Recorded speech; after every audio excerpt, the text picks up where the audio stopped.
네, 이현종의 뉴스쇼 8월 20일 목요일 순서 진행하도록 하겠습니다. 자, 여러분 보시면서요, 구독과 좋아요, 알림 꼭 부탁드리고 오늘 우리 김종혁 최고에게 많은 또 응원 부탁드리도록 하겠습니다. 저희는 첫 번째 이슈로 한번 넘어가 보도록 하겠습니다. 자, 대법관 제청을 둘러싸고 뭐 그동안 조금씩 예전에는 잡음은 있었지만 이렇게 지금 대법원과 대통령이 갈등을 일으킨 적은 거의 처음 같습니다. 근데 이게 이제 일단 대통령실에서는 가만히 있는데 네. 김민석 지금 당대표와 네. 민주당에서 일제히 들고 일어나서 뭐 대법원을 그대로 놔둘 수 없다 뭐 이런 네. 얘기를 하고 있는 거잖아요. 근데 아시다시피 이제 대법관이 임명 제청을 하면 청문회 절차를 다 거치게 돼 있어요. 그렇죠. 그래서 청문회에서 이 사람이 과연 뭐 너무 극우라든가 너무 극좌라든가 이래서 대법관으로서 적절치 않다라고 생각을 하면 그 문제를 제기하면 되는 겁니다. 네네. 그런데 대법원자 지금 그 발표가 나자마자 민주당에서는 일제히 들고 일어나면서 어디 감히 대법원장이 그 대통령에게 말이야 대드는 거냐 네. 뭐 이런 얘기를 하더라고요. 아니 근데 무슨 대법원장과 대통령이 무슨 대들고 말고 하는 그런 관계입니까? 그렇죠. 뭐 상하 임명직이 아니잖아요. 각자 상권 분립의 수장으로서 각자의 일들을 하면 되는 거예요. 근데 저는 그 얘기를 들으면서 야 이게 민주당 사람들이 이 대한민국의 자유민주주의 공화국의 상권 분립을 바라보는 시각이 저 정도 수준이구나. 아니 대통령이 무슨 황제입니까? 대통령한테 무슨 얘기를 하면 그게 대드는 거고 어디 감히. 윤석열 때나 그랬던 거 아닙니까? 윤석열 때 그랬다고 얼마나 비판을 많이 했습니까? 근데 지금 하는 거 보면 이재명이 무슨 상황이야. 이재명 대통령이 대한민국의 왕입니까? 말도 안 되는 일도 하고 있더라고요. 그리고 우리 헌법이 보면 이제 이렇게 설계를 해놓은 이유는 사실 사법부의 독립을 존중하기 위해서. 그렇죠. 물론 다른 나라 같은 경우는 대부분 다 사실 대통령이 대법관을 임명하고 그래요.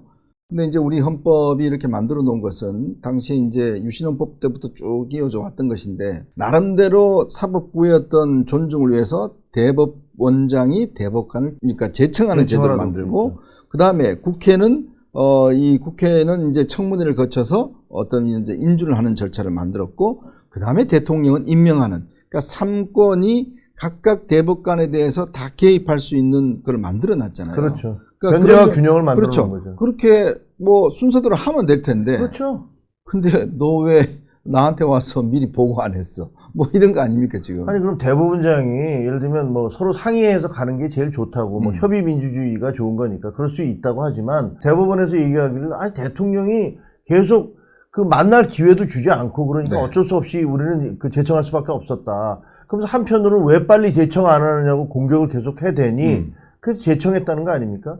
제청을 해서 만약에 그 사람들이 문제가 있으면 한 200명 가까운 지금 의석을 갖고 있는 진보 진영에서 뭐가 문제인지를 갖다가 공격을 하고 지적을 해서 낙마시키든가 그렇게 하면 될 거 아니에요. 근데 그렇게 하지 않고 어저께 김민석 씨가 부산에서 김민석 대표가 처음으로 최고위원회를 열었잖아요. 네네. 근데 거기서 하는 말 보고 저는 경악을 했습니다. 네. 아니 이 집권여당의 대표라는 사람이 제가 대법관들에게 요구합니다. 그 성명서를 내세요. 조희대 물러가라는 성명서를 네. 내세요. 그리고 사법부에 요구합니다. 대표법관 회의를 열어서 빨리 조희대를 쫓아내세요. 네.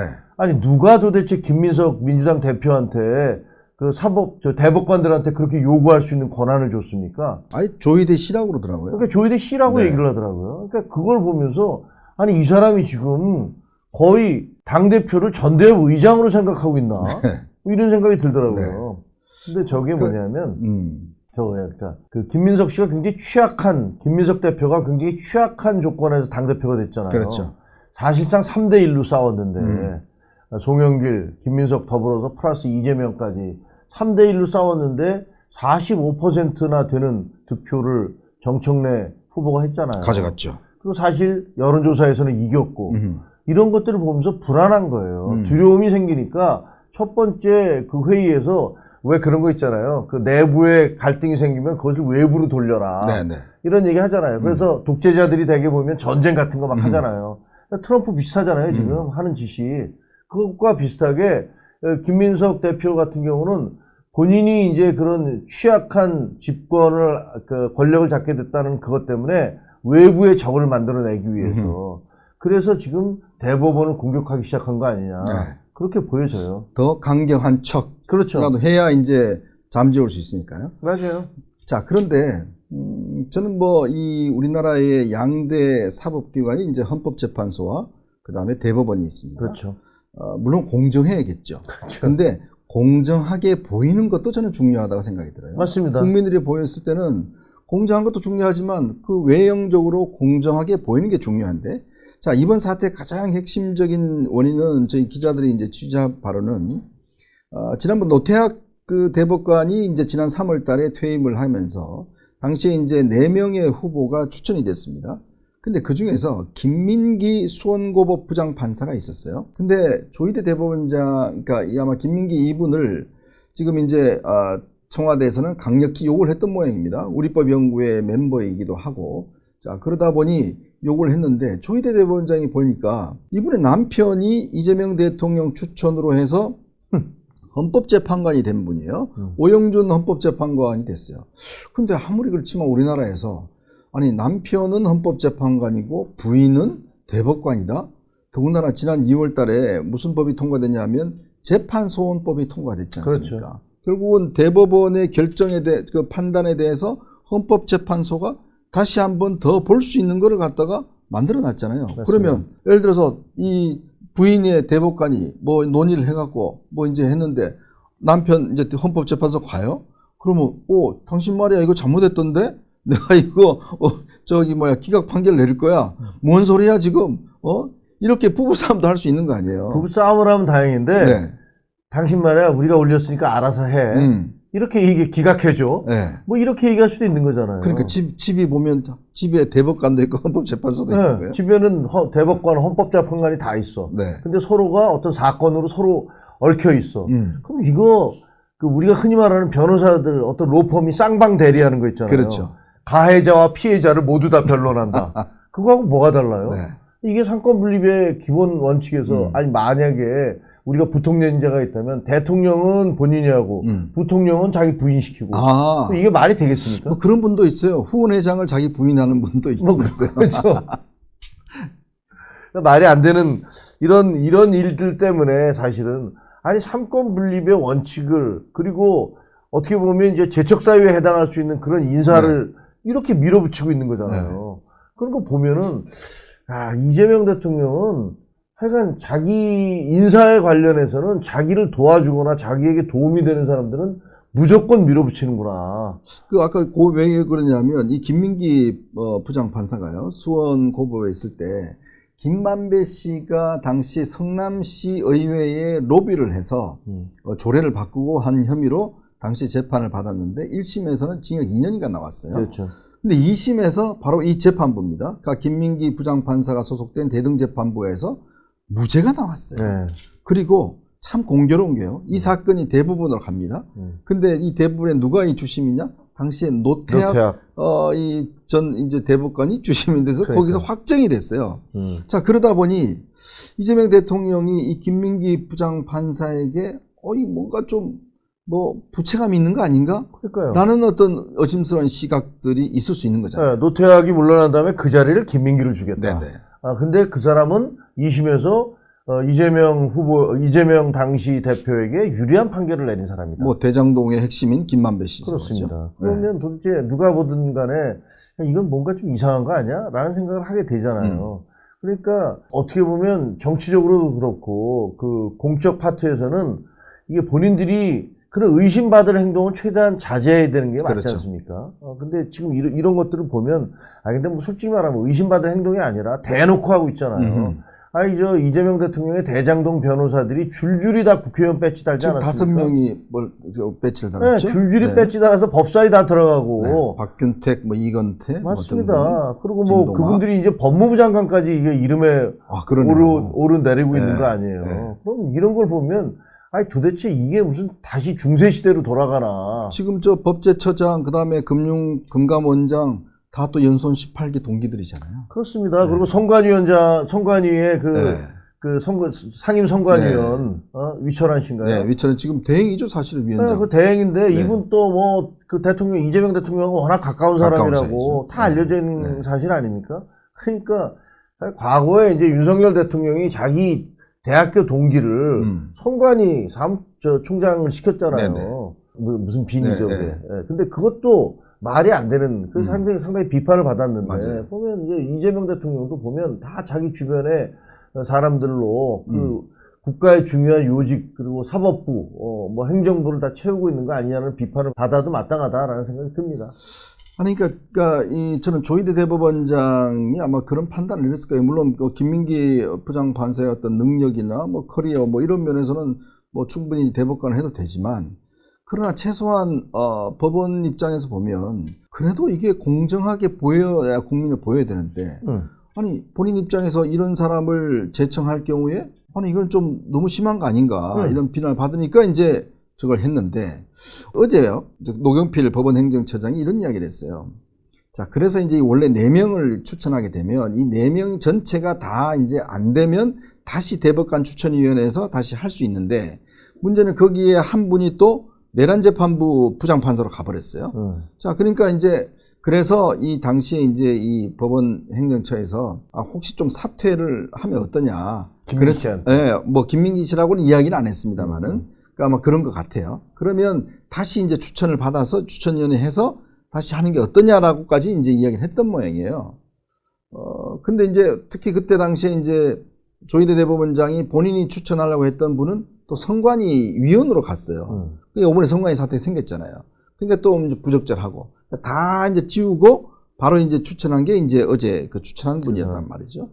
자, 그러니 그러니까 그러면 한 5, 6개월 동안 청와대도 좀 굳이 양보를 해서 해야 될 텐데, 예전에 이용훈 대법원장이 있을 때 저 이명박 대통령이 있었어요. 근데 이용훈 대법원장이 이명박 대통령 그때 선거법 사건 유죄해서 정치생명을 날린 사람입니다. 맞아요. 이제 그러다 보니 그러면 그때도 한 달 정도 그냥 좀 갈등 빚다가 끝났는데, 이번 같은 경우는 5, 6개월이나 이렇게 지금 갈등을 빚었단 말이에요.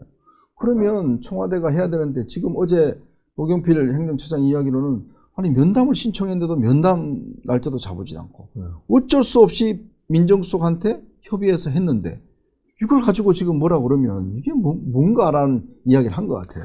그러니까 이거는 그 약간 민주당의 내부 사정 있잖아요. 네. 그리고 대통령실의 내부 사정이 관계가 돼 있다. 그런 생각이 들어요. 그러니까 조금 이따가 이제 뭐 저희가 얘기할 수 있을지 없을지 모르지만, 트럼프가 이제 한미연합 군사훈련 이것들을 갖다 축소를 하면서 그러면서 김정은에게 쉽게 얘기하면 아부하고 있잖아요. 그렇죠. 네. 그런 부분에 있어서 아마 이재명 정부도 거기에 쌍수를 들고 이제 뭐 환영을 하면서 뭐 평화회담이니 뭐니 얘기하면서 그렇게 갈 수밖에 없는 게, 지금 보면 내부적으로 상당한 갈등. 예를 들면 부동산 문제 저거 어떻게 할 겁니까? 아마 해결 불가능처럼 되어 보이잖아요. 그리고 무슨 주식시장도 이게 올라간다고 이제는 올라가도 두려움에 떨어야 되고, 그렇죠. 떨어져도 두려움에 떨어야 되고, 뭐 이런 상황이 돼버렸어요. 이 건강한 투자가 아닌 무슨 투기판처럼 돼버렸잖아요. 이런 부분은 어떻게 할 거며, 물가는 어떻게 할 거며, 뭐 그다음에 공소 취소 문제, 보안 수사권 문제, 여러 가지가 지금 산적해 있어요. 그럼 이런 것들을 어떻게 할 것이냐, 이런 것들 놓고서 보니까 두 가지 방법을 지금 택하고 있는 게 아닌가 싶어요. 하나는 이제 외교안보에서 트럼프가 야 잘됐다, 트럼프가 이제 김정은하고 저런 식으로 가겠다고 그러니까 야 우리 거기 빨리 올라타서 야 우리도 무슨 남북정상회담이나 이런 거 한번 해서 분위기 확 바꿔보자. 야 내부 문제 다 이렇게 덮어버리게 그걸로 가자라는 게 그거 하나. 그 다음에 야 그래도 그 전까지 어떻게 될지 모르니까 우리가 우리 내부의 전열을 정비하려면 우리 내부 갈등이 너무 심하잖아. 그럼 어떻게 되냐? 외부의 적을 만들어야 돼. 그 이전에는 검사였지. 검사는 만인의 악이다. 아하. 검찰은 악이다라고 했는데, 이제 검찰 다 우리 날개 다 꺾어버리고 거기다 죽여버렸잖아. 그럼 이제 어떻게 할 것이냐? 이제 법원을 가자. 조희대가 있네.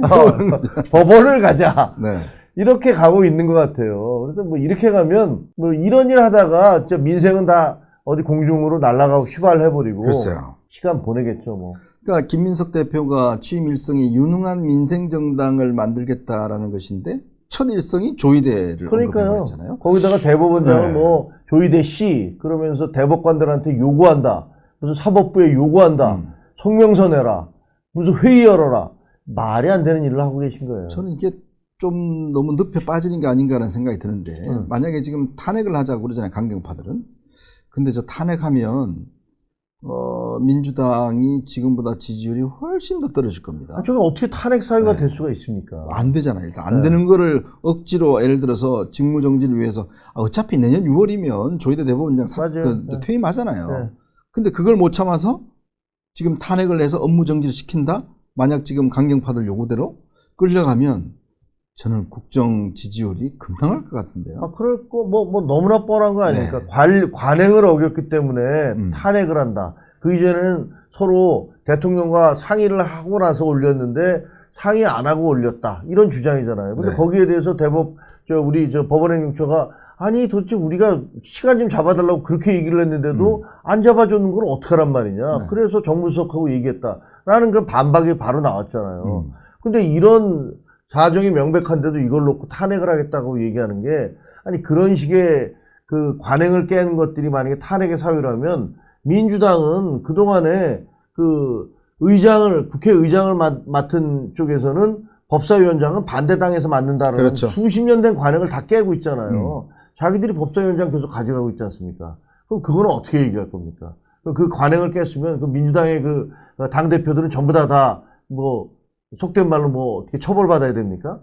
그러니까 말도 안 되는 얘기예요.